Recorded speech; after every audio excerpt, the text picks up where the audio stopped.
সকাল সকাল ঘুম ভাঙতেই বুঝলাম, ওফ, পেটটা একেবারে ছুঁই ছুঁই করছে। মার দিদিকে ডাকলাম, কিন্তু দুজনেই তখন ঘুমের রাজ্যে স্বপ্নে বিভোর হয়েছিল। ভেবেছিলাম ফ্রিজে কিছু জাদু খাবার থাকবে, কিন্তু খুলে দেখি, আরে বাপরে, একেবারে শূন্য স্টেজ।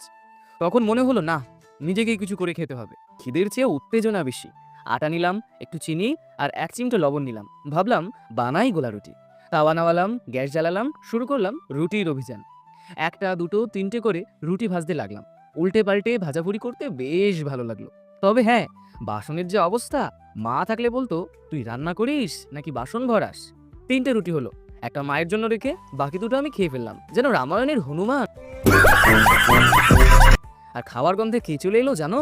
আমাদের বিল্লাটা। ওকে একটু ভাগ দিলাম। আর নিলয়, আমাদের ছোট্ট কুকুর, ওকেও একটু খাওয়ালাম আদর করে। পেট পুড়ে খেয়ে মনটা যেন একেবারে হালকা হয়ে গেল। এবার একটু বই পড়া যাক, সকালটা শুরু হোক একটু জ্ঞান দিয়ে। আমি খাবার খাই, আর তোমরা আরও মিনি ব্লগসের জন্য আমার ভিডিওটিকে লাইক করে চ্যানেলটিকে সাবস্ক্রাইব করে রাখো। বাই।